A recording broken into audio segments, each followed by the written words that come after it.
son, my brothers, mice never bother me.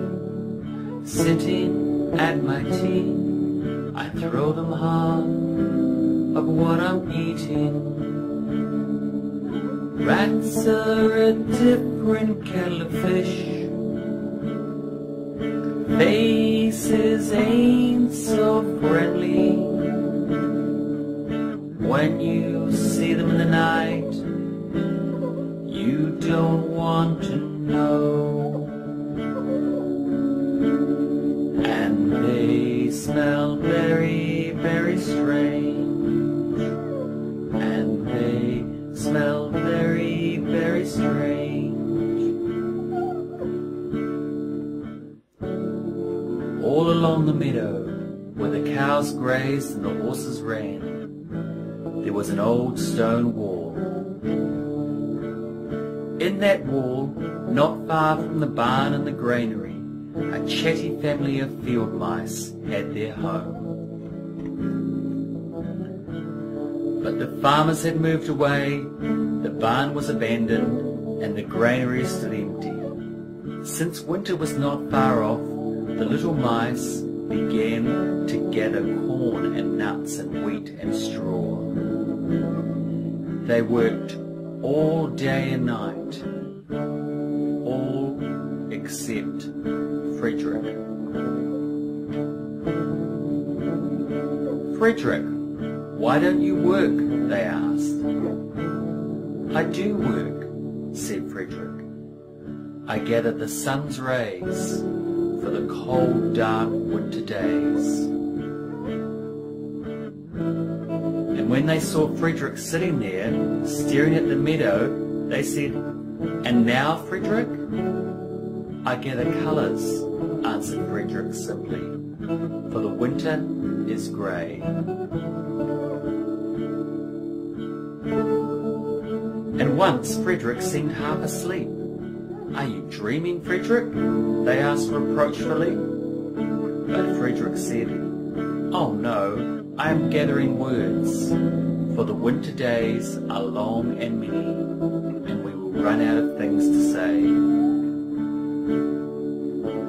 The winter days came, and when the first snow fell, the 5 little field mice took to their hideout in the stones.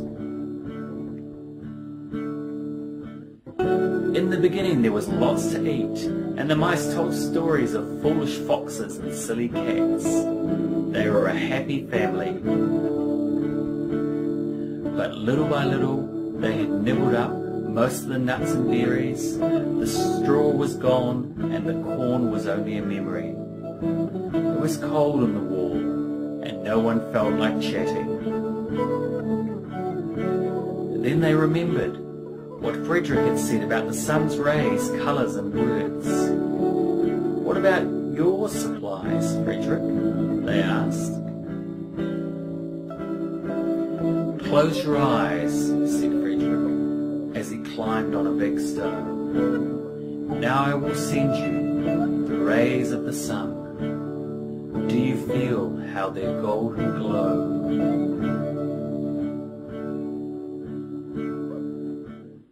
And as Frederick spoke of the sun, the 4 little field mice began to feel warmer.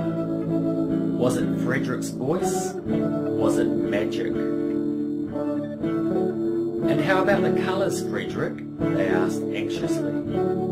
Close your eyes again, Frederick said. And when he told them of the blue periwinkles, the red poppies and the yellow wheat, the green leaves of the berry bush, they saw the colours as clearly as if they'd been painted in their minds. And the words, Frederick? Frederick cleared his throat, waited a moment, and then as if from a stage, he said,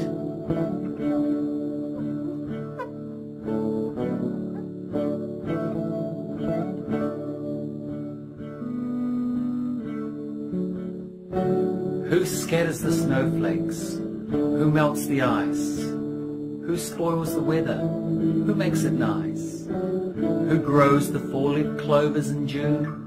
Who dims the daylight? Who lights the moon? 4 little field mice who live in the sky. 4 little field mice like you and I. One is the spring mouse who turns on the showers. Next comes the summer who paints in the flowers. Autumn mouse is next with walnuts and wheat. And winter is last with little cold feet. Aren't we lucky the seasons are 4? Think of a year with 1 less or 1 more. When Frederick had finished, they all applauded. But Frederick, they said, you're a poet. Frederick blushed, took a bow, and said shyly, I know it.